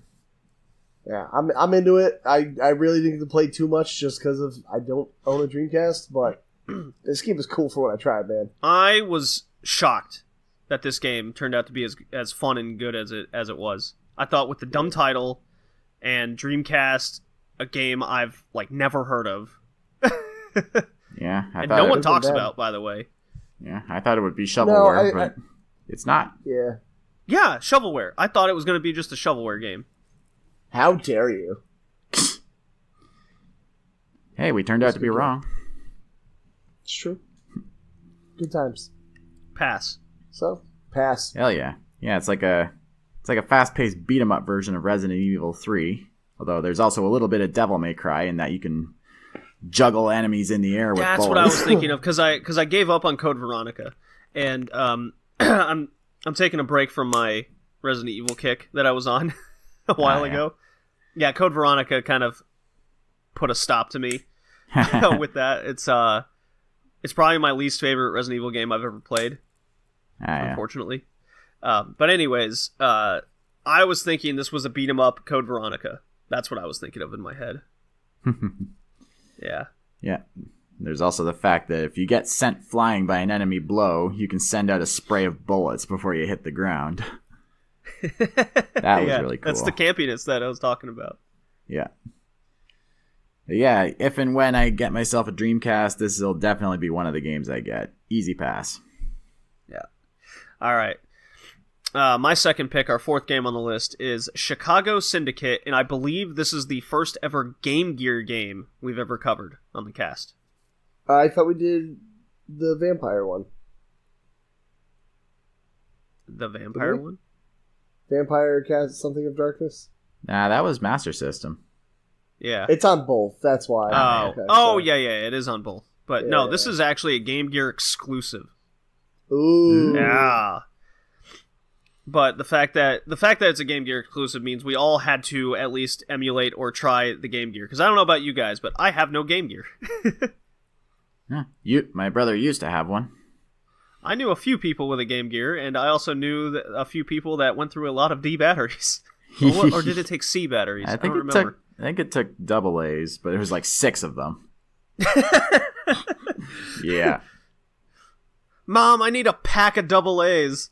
Like 3? No, like the whole pack, and then I'll need another one in 2 hours. So anyways, Chicago Syndicate runs $5. It is developed and published by, you guessed it, another Sega game. Released in 1995. It is a spin-off of Eternal Champions, a game we have covered on the cast before. So, Chicago Syndicate is like Dick Tracy with bad fighting mechanics and good sprite designs. You are this detective who stopped a bombing because you accidentally sent the bomb in the mail, and then you went to stop it, and then the police chief went, well, you're a dumbass. I want you to go clean up the crime in all of Chicago. I give you 1 year, otherwise you're going to jail. It's like, what? So I got so frustrated at this game way faster than I thought I was going to be, because the fighting mechanics were very clunky. Supposedly there's like 60 different fighting moves you can do, but I could only figure out like 4 of them. And turning around with your character is nearly impossible. So you have to position yourself in front of every enemy. Otherwise, you just run by them and hopefully you don't get hit. The enemy's life bar goes down incredibly slow. So think of like a beat-em-up mechanic where all you can do is jab. But when the enemy hits you, it takes away a good 1/5 of your life bar every hit. So you die way too easy compared to the enemies. Yeah, and the punching animation looks really weird. It looks more like he's smelling his own armpit than slugging the enemy. Yeah, the length of the fighting just doesn't translate well to how the hit detection will pick up. Yeah. Kevin. Yes. How's it going? Good. Did you hate this game too? It was. I honestly, I didn't get to play it. I'm gonna be honest. I figured as much. If there was one game you didn't have to play on this cast, it's this one. Absolutely. I honestly, I didn't get to it. I'm just kind of rolling on this one. So you didn't miss out on anything, I would say. Great. Yeah, I was hoping I found like a portable gem, you know, that you, if the eShop still existed, you could like, oh, I can go to my 3DS and get this Game Gear game. But unfortunately, don't get this one. Definitely not. All right, sold. Yeah. I will pass. It's an easy fail. I may have played this 20 minutes and I went, this is hot shit. Nice. Yeah. Yeah, it's just boring as hell, and the music is obnoxious as fuck. It's just blaring in your ears the whole time. You can barely hear anything over it. And the game is just repetitive. I mean, pick a destination on the thing. map, walk through a section of the town that looks exactly like all the others, and spend almost literal minutes taking down the same enemies in each area. Get to the end, instantly go back to your hideout, rinse and repeat. Yep. Nothing more to it. The sprite designs are good, though. Yeah, they're decent. The graphics are okay, They don't- but that's really all the graphics game don't has get you going very for far. it. But Yep. boring, repetitive, murder on the Easy ears. fail. Just plain not fun. Easy fail. Fail. All right, Colin, let's get to your Ooh. picks. Alrighty. So Kevin and I went 1 for 2 on each of ours. Let's see what you go through. Okay. My first pick is Wrecking Crew. Kingdom Hearts, boo! Oh. Frickin' I'm knob. sorry. Knob on the Magnavox Odyssey controller. Because you don't deserve to be a D-pad or a joystick. Boo! Shots fired. Damn right. My feelings. I'm gonna get my hammer out, knock you down a ladder now. How dare you? Then I'll get my Keyblade out and knock you into the sun. I don't know what Keyblades have anything to do with Wrecking Crew, but go on. You guys keep mentioning Kingdom Hearts, that's why. Anyway. Well, So, Wrecking Crew on the NES. This is a spin-off of the Mario series, which I had never even heard of before looking for games for the cast. It's developed and published by Nintendo, released on the Famicom in Japan on June 18th, 1985, and then on the NES in North America on October 18th, 1985, and then in the EU on October 15th, 1987. poor EU. They always, like, anytime any game ever came out in the past, all of Europe would always get it at least 6 months to 2 years later. Yeah, there's a lot of languages to translate it into. Yeah, no kidding. A lot of languages, lot stricter censored laws, especially containing violence. So, bummer for them. Yeah. I'm glad I didn't grow up in Europe in the 90s, being a video game fan. I'm just saying. Yeah. Now Yeah. it's no problem. Everyone gets everything at the same time. Yeah, this seems to be the game that Wreck-It Ralph draws its inspiration from for the Fix-It Felix game in that movie. Although you're doing Go to wreck it. here, you're doing the exact opposite of what Felix does. You're wrecking shit, not fixing it. And then this is a fun game. I mean, some might compare it to Donkey Kong, but I'd say it's a little more like Lode Runner. It's just all the ladder climbing, occasionally destroying pathways or exploding bombs behind you to trip enemies up. Your premise is simple. Just go around a 2D level and knock down various walls and objects with your hammer. And then just avoid various enemies, such as No OSHA laws. walking monkey wrenches and such. In search. And it gets a little more challenging when there's a doppelganger Mario who goes around knocking you off the higher levels. But it's a lot of fun. There's not really much to say about this one. You're just wrecking stuff, and it does it well. What do you guys think? It's a fun little arcade game, but when it comes to like early Nintendo games, this isn't the one I really go to. It's okay. I can't play it for really long periods. I kind of would rather play like the original Mario Brothers or Donkey Kong, like you were saying before. Ah, yeah. It's okay. It's not bad by any means. I was just like, yep, this exists. So this is part of the programmable series, aka Level Creators arcade games. So it has a design mode, aka Level Creator, just like Excite Bike has. But you can't save your levels. You can save your levels if you got the Famicom and the, I guess, cassette accessory. So you could save your custom levels on the cassette. So you can't save your levels. Got it. No, it actually freezes the game up. Oh, that sucks. Yeah. But, just don't save it. Just always create a new level. Anyways, so that could be really fun. Fuck your friend over fun time, right? Just like an Excite Bike. I've created this monstrosity level. Have fun. Hey, yeah, it features Mario and Luigi. You're going up and down ladders, just like Colin said. You have your little hammer, and you're trying to get all the points you can. It almost functions as a puzzle game in a lot of ways. With, do I want to destroy this ladder now, or destroy it later and get more points while avoiding all these eggplant dudes? So, just like in Kid Icarus,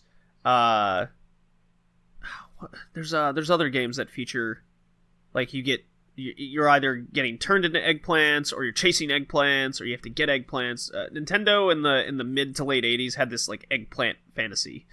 It's no different here. Yeah, Ice Climbers had the same. Ice Climbers, that was the other one. Yeah. You gotta, that's what this kind of reminded me of, is a different Ice Climbers arcade type game, and I found myself really addicted to this, wanting to always beat my high score. I'm definitely gonna add this to my NES wish list. Oh yeah. This was a nice little pass. It's interesting, Kevin, you brought up, like, this isn't of the time. This isn't what you would gravitate towards for a Nintendo game. You'd rather play the Super Mario Bros. I think I would have a lot of fun with friends coming over, and we just pop in Wrecking Crew and have a few beers, right? Yeah.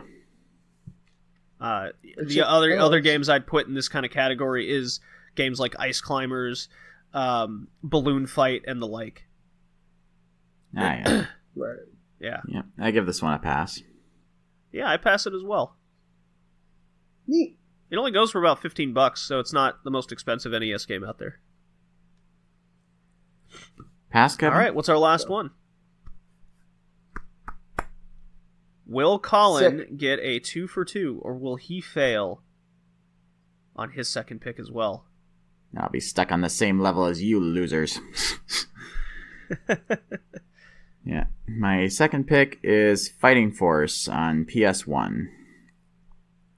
Developed by Core Design and published by Eidos Interactive for the PlayStation and Windows versions, and by Crave Entertainment for the N64 version.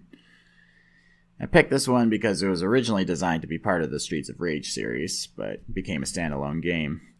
Yeah, it was originally called Streets of Rage 4 as well. Yeah. Yeah, it's a pretty weak reason to keep this on the cast, but the kinds of games that fit under this topic's umbrella are really hard to find, so here we are. No, it's okay. I mean, I did a little bit more research into Fighting Force than I probably should, but apparently what happened was Sega was originally kind of helping out with this game in development. And all the way up until the end, it was called Streets of Rage 4. And then somebody within Eidos said, no, if we call it Streets of Rage 4, then everyone will think this is a Sega game and not our game. So, in all intents and purposes, this is Streets of Rage 4. It's just not called it. Yeah. Because as you're playing this, at least in my experience, I thought, holy shit, this is 3D Streets of Rage.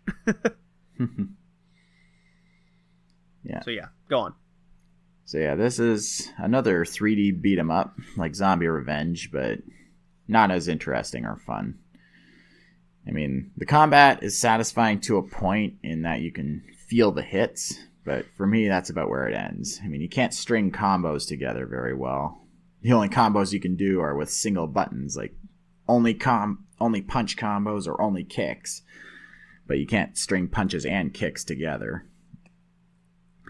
Yeah, it's not quick enough. I know what you mean. And there's really no purpose to the jump button. You can't do jump kicks or jump punches. I mean, you can do drop kicks by running and kicking, but that's really it. And you need to press the right shoulder button to run, otherwise you just walk around at a really slow pace. And movement in general is just plain awkward. I mean, sometimes it gets fun where you have to bust through a gate with punches and kicks, or you can even wreck a van at one point. But yeah, it's about it. Although I thought it was weird that the N64 version was ported 2 years after the PlayStation came out. Oh, yeah? I absolutely believe that. That's not shocking. No. No, it takes forever. N64 got a lot of late ports.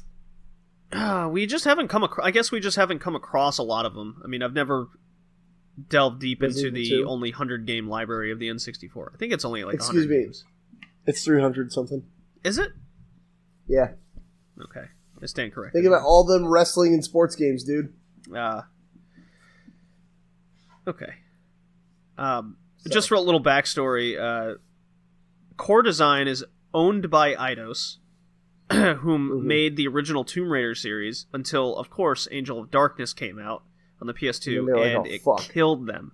That's how bad Angel of Darkness is. I want to know if that game's... I know you're going to say yes, but I want to try it. Like, I got to see. You've never played it for yourself? I've played very little Tomb Raider games. Dude, Angel of Darkness killed Core Design.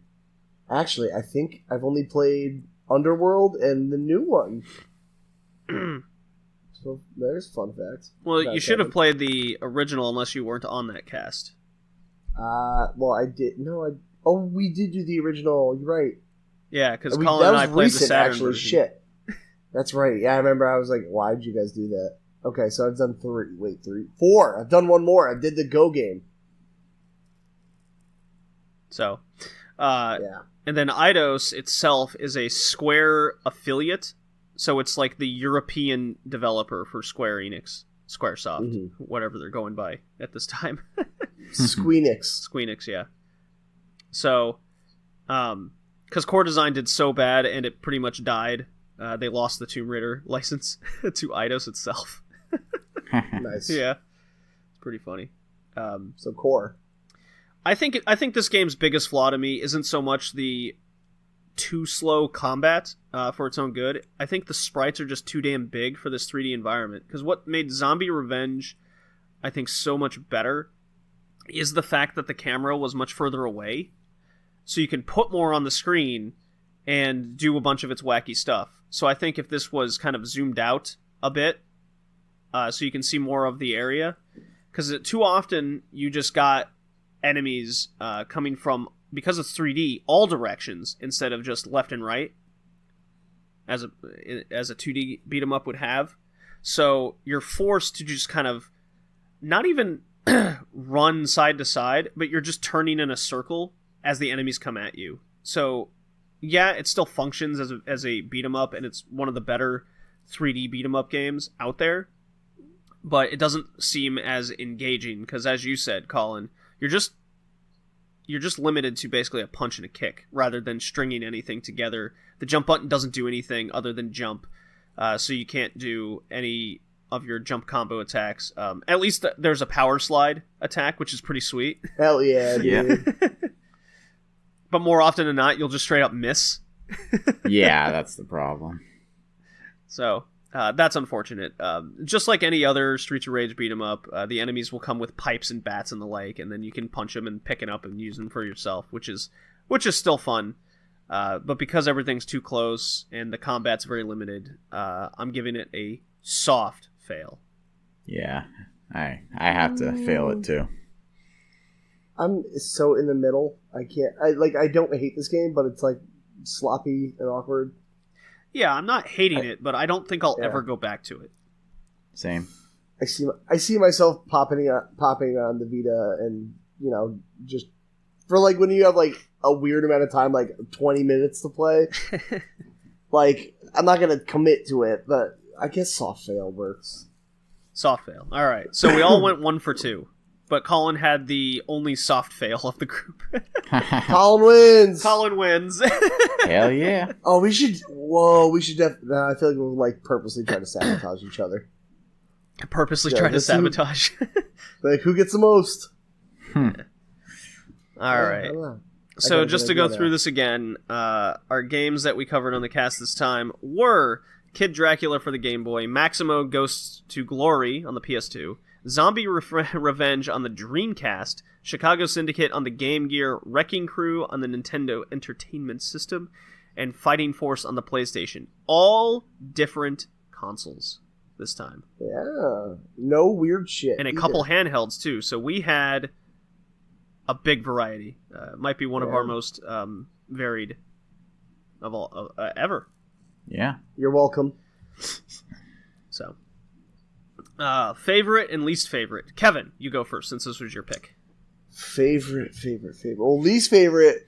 I have a personal vendetta against Maximo now. Because the thing is, I was like, man, I never really streamed the podcast games because I want to keep my thoughts for that. But I was like, fuck it, I'm gonna do it. Let's see how it is. Oh, this game sucks dick. So I want to make that my least favorite. Yeah, I'll make that my least favorite, Maximo. My personal favorite, not to just suck my own dick here, but Kid Dracula. Yeah, that was a really good one. Yeah, I like it. And I didn't stream that, but you know what? I think I might just be like, hey, I'm gonna replay that for the cast today. Yeah, I mean it's less than an hour, pretty much. If you know you know what you're doing now. I might. Yeah, do I want to do? I got Mech Assault to play. Who knows? I'll stream today. Stream Kid Dracula. Do it for your friend JD. Yay! I gotta poop after this cast though, so we'll see what I get. Priorities. I've been holding it. Yeah. I already had enough connection issues. I don't want to be like, guys, now also I gotta poop. And I lost you literally right there. Yeah, don't worry, I heard you. Oh, okay, good. Yeah, I heard you too. Well, I heard a click and I was like, oh, fuck. Huh. Okay.